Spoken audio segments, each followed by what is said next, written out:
Welcome to the Exam Room Live, brought to you by the Physicians Committee. Hi, I am the weight loss champion, Chuck Carroll, and this right here is the healthiest half hour anywhere online today. Appreciate you joining us right here on Facebook and on YouTube. Now, coming up today, going to be talking about foods that help with diabetes. We're going to be rethinking our relationship with diet and with blood sugar, and we're going to be learning from some of the most knowledgeable people on this very topic, starting with the one and only Dr. Neal Barnard. Here with us on this Monday. Dr. Barnard, appreciate you being here. Delighted to be here, Chuck. Also with us today is the crew from Mastering Diabetes, talking about Dr. Cyrus Khambatta and Robby Barbaro. Gentlemen, appreciate your time as well today. We're going to be mastering diabetes. Very thrilled about that. And we're also going to be speaking with our friend Meg Donahue from Mama Sezz. She's teamed up with Cyrus and Robby to help make mastering diabetes as easy as ever. So we're going to be getting into all of that momentarily. Now, also on the show today, there is a controversial new study making headlines saying that vegans and vegetarians are more at risk for bone fractures than those who eat meat. Dr. Barnard will be taking a closer look at this study, teaching us what the headlines aren't necessarily saying as he drills down into the data to see whether plants can actually be as powerful as pounds of meat for protecting your bones. And he's also going to be answering one of your questions when we open up the doctor's mailbag. So if you have something on your mind, go ahead and tweet that to us using the hashtag ExamRoomLive. You can also post that in the comments or in the chat box right now. We'll be getting to that in just a little bit. But first, let's get caught up on the latest happenings. Here are your health headlines for Monday, November 23rd, 2020. And we begin with the coronavirus and a new projection today that cases in the U.S. could nearly double by the end of January, jumping to nearly 20 million in the span of just 2.5 months. The forecast is being made by epidemiologists at Washington University in St. Louis, who accurately predicted COVID-19 spread over the summer. Meanwhile, cases are continuing to climb higher now, well over 500,000 infections reported since Friday. Far more are expected to come as tens of millions of Americans will be traveling for Thanksgiving. Deaths also on the rise, the country averaging nearly 1,500 per day. That is a 30% increase from last week. Brighter news, though, officials say it is possible for the first vaccines to become available to the most vulnerable populations as soon as December 12th. In other COVID-related news, there is new concern regarding underlying conditions and the risk of COVID-19. Doctors now discovering that patients who have high blood pressure and diabetes are at higher risk for developing severe neurological symptoms. Those symptoms include stroke and bleeding in the brain. Researchers say although those complications are rare, the consequences can be devastating. It's still unclear why the virus attacks the neurologic system in some patients, but doctors say inflammation is likely the primary culprit. Meanwhile, previous research has shown that adopting a plant-based diet can have a significant impact in lowering inflammation, as well as blood pressure and the risk of diabetes. And finally today, let's shift to something that is way, way, way more positive. There is huge news today for people who feel that they are too old to lose weight, because new research is showing that age that's only a number. Turns out that people that are over 60 can shed excess pounds just as well as their younger counterparts. The promising findings come from a study of more than 240 adults in England. In a doctor-supervised weight loss program that focused on lifestyle changes, not only was the older group able to keep pace with the younger crowd, but they actually lost more weight, dropping 7.3% of excess body weight compared to just 6.9% of those under 60. The lead researcher saying, quote, age should be no barrier to lifestyle management of obesity. Hear to that. That is good news indeed. And reminder, if you have a question for Dr. Barnard, anything regarding health and nutrition and diet, whether it's weight loss or anything else, go ahead and get that to us now. Tweet it using the hashtag ExamRoomLive or post that in the comments or the chat box. Controversial new headline today. Study showing that vegans and vegetarian are more susceptible to broken bones. But let's dive beyond the headlines. What is missing from there? Is this accurate? Is there a big piece to the puzzle missing? Well, taking that deeper dive for us right now is Dr. Neal Barnard. Dr. Barnard, these headlines are all over the place, but what is the big piece of the puzzle that is missing from all of these conversations so far? Okay, well, first of all, it's a good study. It's the EPIC Oxford study, which is a large cohort of people who've been followed for a long period of time. And it was published in BMC Medicine, which is a reputable journal. So it's all good stuff. And some of these are researchers that I've known personally for many years. So if you look at the data, it's true that vegans do seem to be a little bit more likely than, say, meat eaters to break a bone. And so then the question is why? And the reasons for that are really quite interesting. The first reason, maybe a little bit of a surprise, vegans are less likely to be obese. In this group, this research cohort, the meat eaters were much more likely to be overweight and much more likely to be obese. If you've got a lot of body weight and you fall down, you are less likely to break a hip. If you are at a healthy weight and you fall down, you are more likely to break a hip. Now, this is not a good reason to gain weight, but we've known for a long time that heavy people are less likely to break a bone, and people refer to it as just a cushioning effect. It may be more than that. Body fat also makes estrogens, and that could have an effect on bone integrity. So that's not, anyway, so you can perhaps set that part of it aside. The other things, though, are also important. Some people in the vegan group were the non-vegetable eating ones, the ones who were missing their greens and so forth, and not getting that much calcium. And so the average calcium in the group was a little under 600 milligrams a day. 600 milligrams a day would be about probably adequate, but maybe half the people were below that, the other half were above that. So you want to be in the group that's above that. If you're not getting 600 milligrams a day of calcium, you really do need more. A couple other things, though. In the study, the vegans were substantially more physically active. If you are out riding your bike and rollerblading and things, you are more likely to break a bone. This cohort was largely white women. It was a European cohort, almost entirely white, mostly women.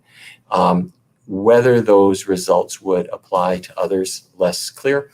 And finally, the meat eaters were more likely, older women in this cohort were more likely to be using hormone replacement therapy compared to the vegans. The vegans tended to avoid it, the meat eaters tend to use it.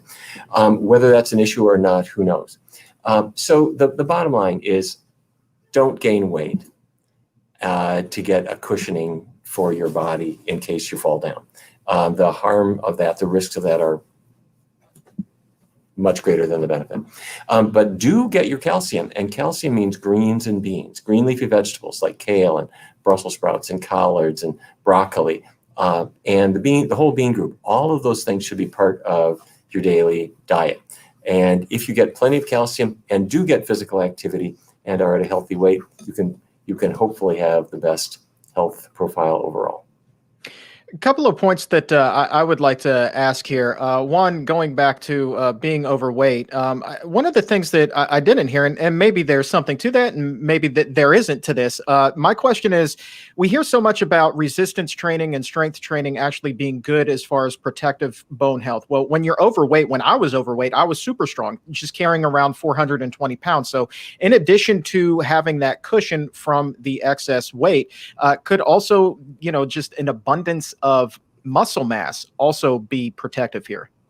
Yes, and the reverse is true too, that when people lose weight, they lose a little bit of lean body mass in addition to the fat mass that they lose, simply because you don't need so much muscle tissue and other structural elements to maintain the body weight that you're carrying around. And what you said is right. If you're carrying around hundreds of extra pounds, it is extra exercise. Nonetheless, I don't want to take away from the study, because the part regarding a good nutritional intake is an important one. A vegan diet is the best diet around. There's no question about it. There is no reason to be having meat and dairy products and eggs in your diet. They do so much more harm than good, but don't forget to make sure that your diet includes the greens, the beans, along with the vegetables and fruits. And my final point is, and just to that, regardless of what diet it is that you're eating, I believe that it is also a fact that there are so many Americans who are nutrient deficient, even if they are eating dairy, are eating meat here. So really, it just kind of goes to the notion that you really should be eating that well-rounded diet that you were just discussing, in this case, plant-based. Yeah, fruits, vegetables, whole grains, legumes, put them all together. Don't forget your vitamin B12. And let's say, because it is just about December, let's have a word about vitamin D. Normally comes from the sun. If it's cold, you might not be getting so much sunlight, and you might need a vitamin D supplement. Most doctors would say about 2,000 IUs a day. If you're not getting adequate vitamin D, it's harder for you to absorb the calcium that you're taking in. All right, Dr. Barnard, appreciate the honest assessment, the closer look at the study, breaking that down for us. Before I let you go, let's go ahead and open up that doctor's mailbag and switch back to our theme about diabetes. And with this being Thanksgiving week, I think that today's question, Dr. Barnard, is the perfect fit for this particular show. Okay. It comes to us from Tiffany. She says, in terms of diabetes, which will have the bigger impact on Thanksgiving, the turkey and fried food at my family's dinner, or the pumpkin pie that will be served for dessert? So which gets the bigger impact here? Well, first of all, I'm hoping that your Thanksgiving table has more things on it than just the turkey, fried foods, and the pumpkin pie. because if you look around to the side, they are way better. Look at the green vegetables that hopefully are there. Look at the orange vegetables like the sweet potatoes. So think about this: butternut squash soup plus butternut squash. Think about the sweet potatoes. Think about the different green vegetables, the Brussels sprouts or others. Mashed potatoes can be perfectly healthy too. They don't have to be filled with butter and that kind of thing. The bean dishes, the cornbread, all of these things can be made in an unhealthy way, but if they're made in a really healthy way, there's nothing to beat them. So to answer your question, the turkey has fat and cholesterol and the heterocyclic amines. Those are the carcinogens that are baked into it as it cooks. The pie, probably, if it's a typical pie recipe, there's a few traces of pumpkin in there, but there's a lot of grease and a lot of sugar that's been thrown into the recipe. But you can make the pumpkin pie healthy. Go to pcrm.org, look at our pie recipes, and you'll see some that will make your mouth water and won't make your coronary arteries snap closed. And that pumpkin pie recipe is phenomenal. I will attest to that firsthand. It is a delicious pumpkin pie. Dr. Barnard, appreciate your time, the honest assessment, and the doctor's mailbag today, my friend. Thank you, Chuck. All right.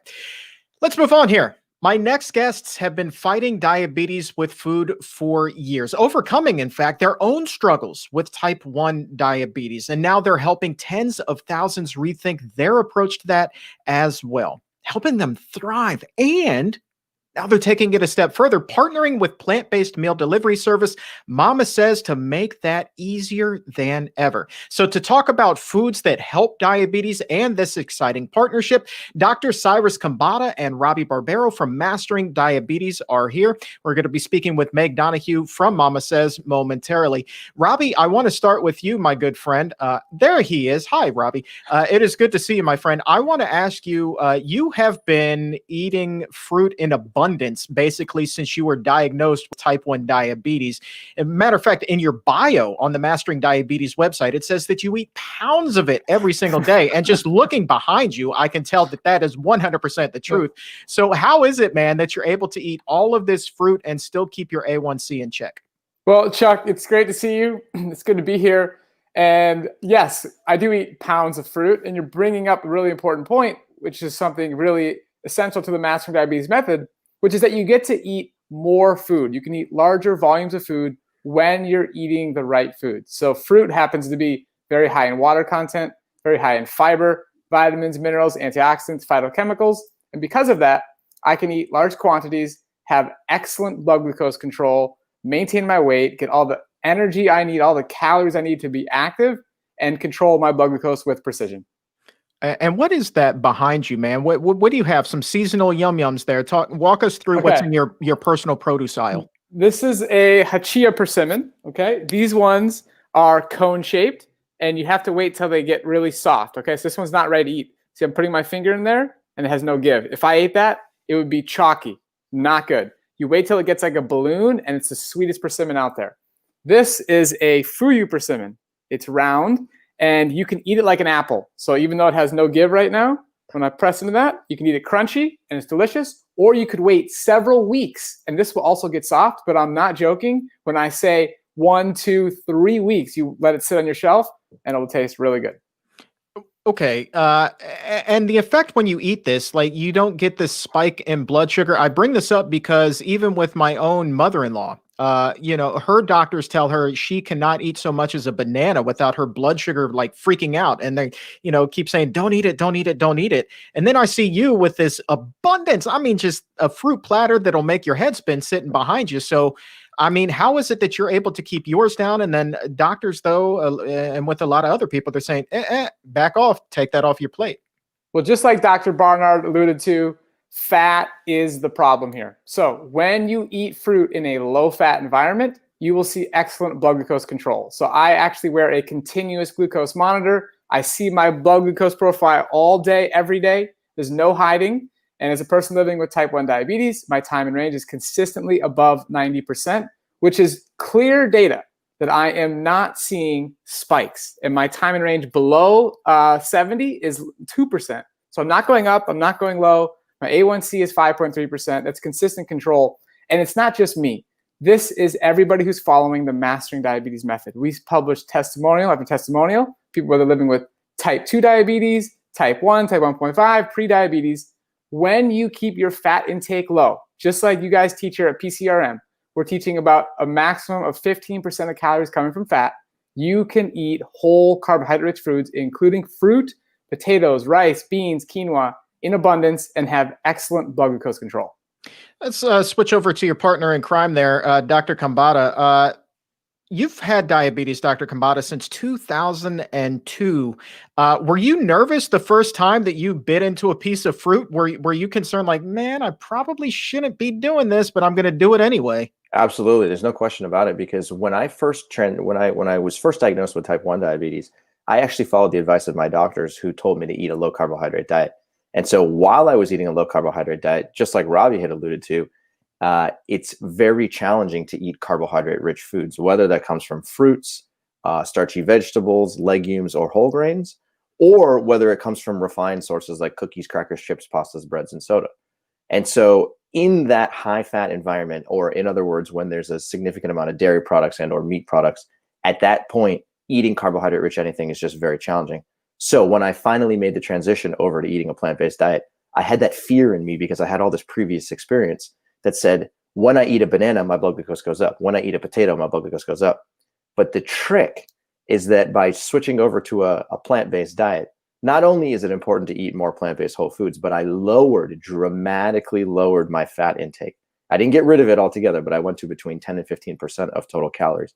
As soon as I did that, then I was able to increase my carbohydrate intake, because what's known as your carbohydrate tolerance begins to go up. And so as a result of that, the fear was there for sure. And I said, oh, if I eat this plate of bananas, or I have these persimmons, or I eat these mangoes, my blood glucose is going to go crazy. And the exact opposite thing happened. I started to eat more fruits, and my blood glucose went down. And most importantly, my insulin use also went down. And that was really the kicker to me, that really demonstrated that there's more at play in diabetes than just carbohydrate. It's a multifactorial problem that has to deal with carbohydrate, as well as fat, as well as protein, and a whole host of other nutrients that are present inside of whole foods. You're a fit guy, and that kind of tells me that you exercise pretty regularly, and obviously you need carbs. I mean, that's the body's fuel there. When you were still on that carb-restricted diet, was exercising more difficult for you, or am I thinking too much into it? No, you're absolutely right. There's no question about it, because when I was eating a carbohydrate-restricted diet, my total carbohydrate intake was usually about 100, maybe 125 grams per day. Now, the reason why carbohydrate is very effective for helping athletes perform exercise is because when you consume carbohydrate-rich foods, the glucose gets stored as a molecule known as glycogen. There's glycogen in your muscles, there's glycogen in your liver, and that glycogen is a fuel tank that your muscles use when you are exercising, and that's a good thing for you. So if you're eating a carbohydrate-restricted diet, then your glycogen content goes down inside of your muscles and inside of your liver, and that means that when you're exercising, there's just less glucose available inside of your muscles to be able to perform exercise. So when I started switching over to a plant-based diet, I noticed that I had way more energy. I was able to recover quicker. And most importantly, on my carbohydrate-restricted diet, I had more joint inflammation. My joints were hurting. My muscles would not recover as quickly. I was more injury prone, and it was just harder to move my body. Period. End of story. I want to bring in Meg Donahue now because she is the founder, the proprietor of Mama Sezz, this wonderful whole food plant-based meal delivery service. And when you go to the store, I mean, you see store shelves that are just flooded with all kinds of diabetes foods, but there is nothing that is whole food plant-based on those shelves. So Meg, when you started working with Dr. Khambatta and Robby here with Mastering Diabetes, you must have seen like a really, like not just an opening in the market, but a need for this.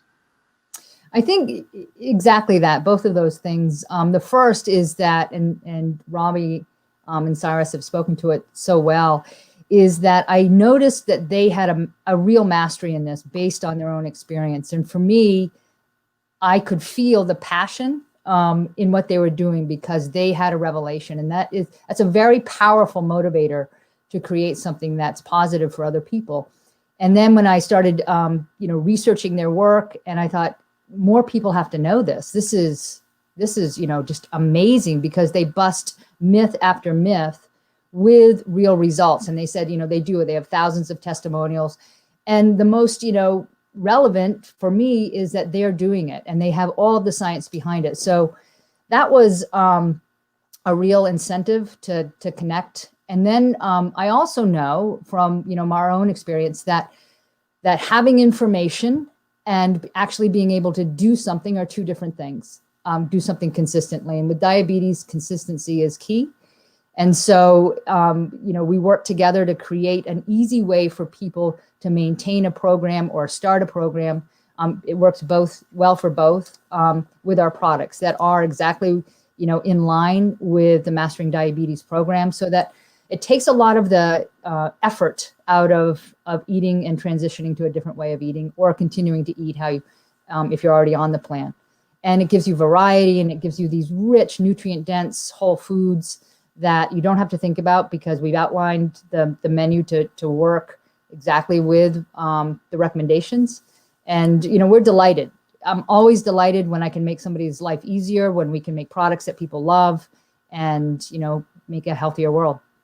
Yeah, taking the guesswork out of cooking when you're transitioning to a completely new way of eating is absolutely huge. But I think that, Meg, the question so many people are wondering right now is, okay, this all sounds good in theory, but what will I actually be eating? So can you give us an idea of what's on the menu?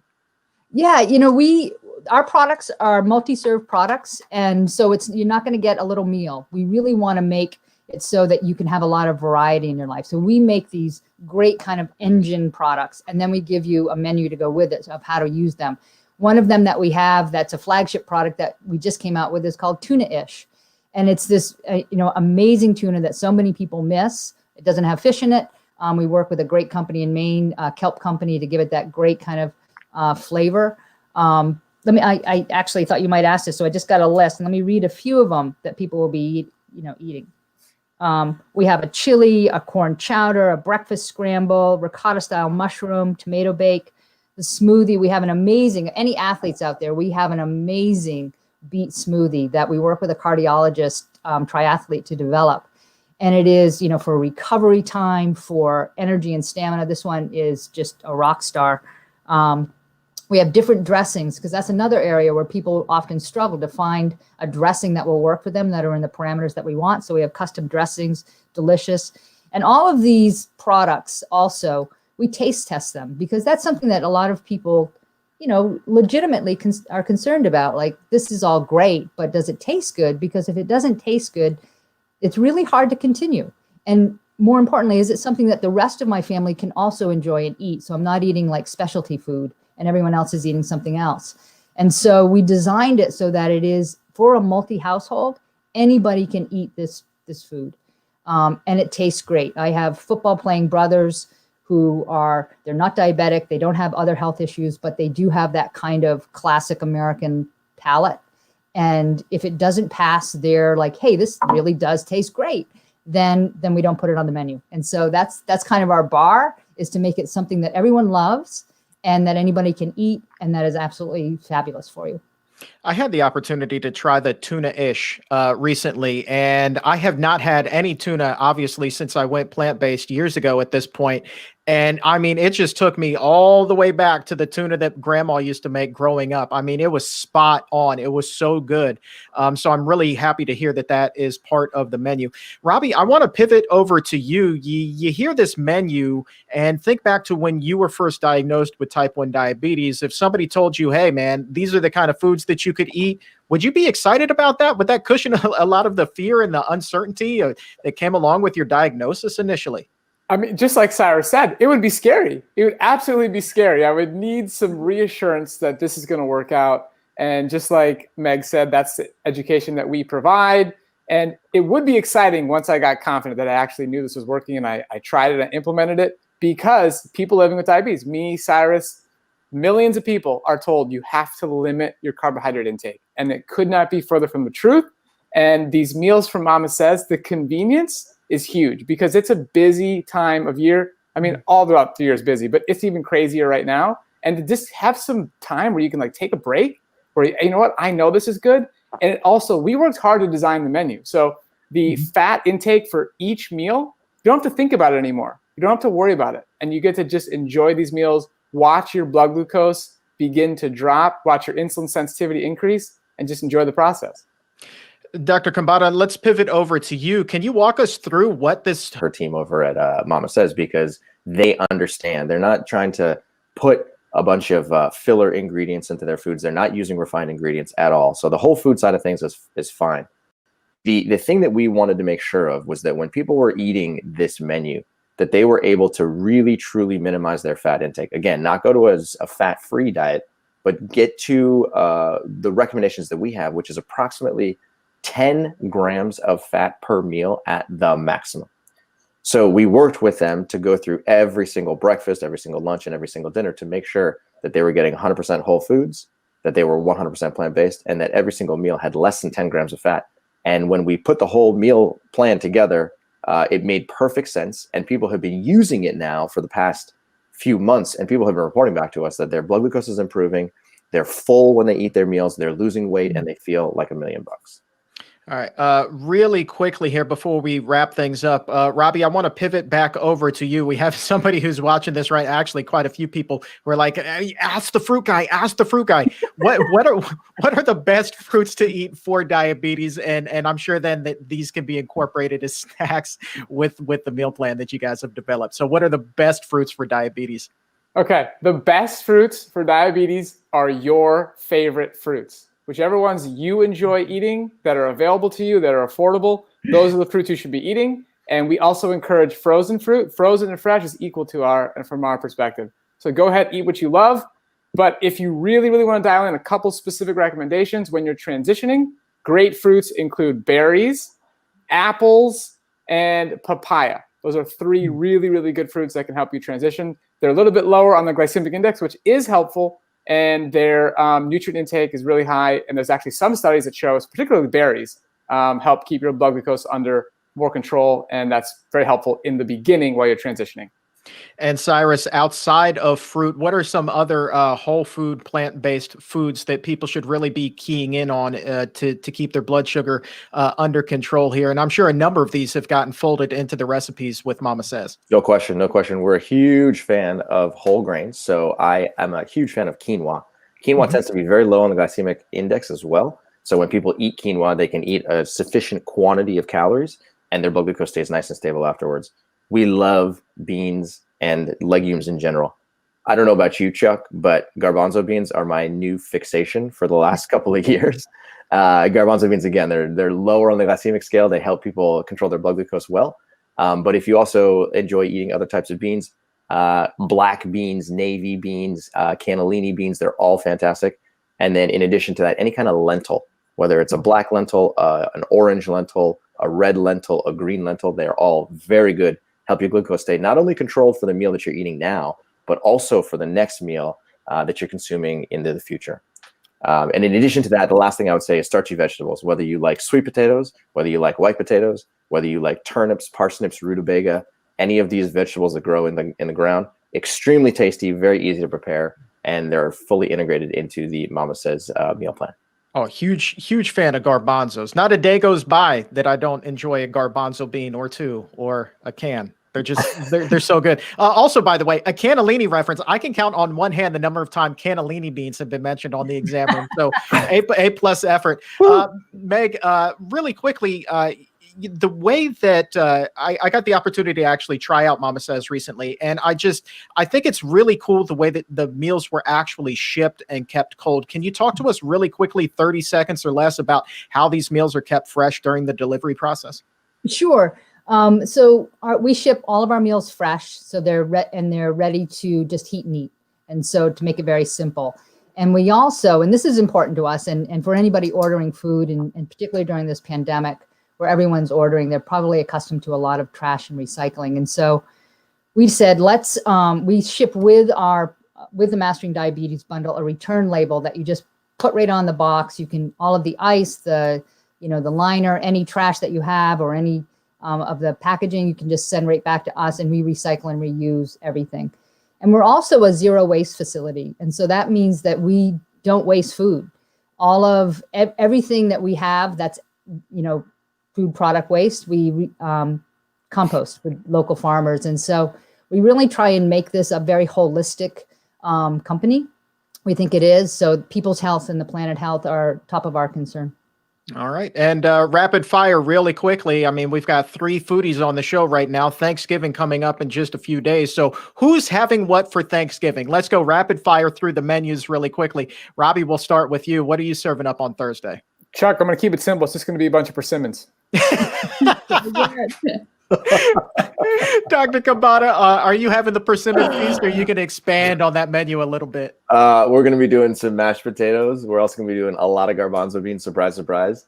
And then in addition to that, I'm also going to snack on a ton of persimmons if I can get my hands on them here on the East Coast. No questions asked. Fantastic. Well, you got a hookup. I mean, you can drop those in the mail. Can't you help your partner out there, Robby? They do ship well. I should take care of them. Yeah, Let's do right. it. Let's do it. And Meg, what about you? What are you serving? No, up? I want persimmons.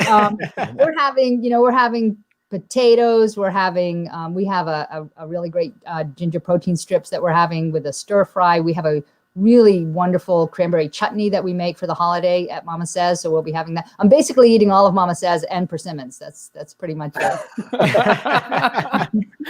All right. Well, fantastic. And if you want to get on board with the Mastering Diabetes Mama Sezz program, all you need to do is head over to mamasezz.com, and that says SEZZ. So go ahead and check that out. Everybody, thank you so very much for your time today, and my best wishes for a very happy and healthy Thanksgiving to you and your families. Thank you, Chuck. Thank you, Chuck. You never told us what you're going to be eating for Thanksgiving. Persimmons. Absolutely. I'm about to tell you. So here's the cool thing. Coming up on tomorrow's Exam Room podcast, I'm going to be joined by dietitian Lee Crosby, who is coming armed with a recipe for a whole food, plant-based turducken. All right. You heard me right. Wow. A whole food, plant-based turducken. I'm tuning in. No question. So, right. So you got to get on board with this. Go over to Apple Podcast or Spotify or Stitcher. Go ahead, look for the Exam Room podcast by the Physicians Committee. Hit that subscribe button. Leave a 5-star rating. You're going to want to anyway, because the recipe's that good. Leave that 5-star rating, and then it will be out first thing tomorrow morning. So the whole food, plant-based turducken coming soon to the Exam Room near you. Once again, everybody, thank you all so very much. I'm going to go grab me a persimmon right after I wrap up. Have a happy Thanksgiving. You too. Thank you so much. All right. Now, also on the Exam Room live tomorrow, this very show, I might take the wrapping off of that turducken recipe. I don't know yet. We will see. That's on the podcast. Might keep that exclusive. But anyway, on the show, guaranteed here tomorrow is a big old Thanksgiving edition of the Doctor's Mailbag. And we're doing this one special with Dr. Jazz. Dr. Jasmine Sardana will be here, as will Dr. Vanita Rahman. They're going to double team the questions just in time for you. Maybe you got some as you're trying to put the finishing touches on your Thanksgiving menu. I'm pretty sure they'll be able to talk to you about persimmons too. I don't know, but get your questions in early, and we will go ahead and open up the Doctor's Mailbag in a big, big way tomorrow. And also, you can make an appointment to visit them at Barnard Medical Center just by calling 202-527-7500 or by visiting barnardmedical.org. But for today, my friend, that is all the time that we have. I want to say thank you one more time to Dr. Neal Barnard for joining us, and also Dr. Cyrus Khambatta and Robby Barbaro from Mastering Diabetes, as well as Meg Donahue from Mama Sezz. Thank you all very much for your time today, as well as to the crew behind the scenes that makes this magic happen. Thank you all. And to you, my exam roomies, thank you so very much for tuning in today. On behalf of everyone here at the Physicians Committee, I am the weight loss champion, Chuck Carroll. We'll talk to you again tomorrow. But until then, stay safe, take a stand, and keep it plant-based.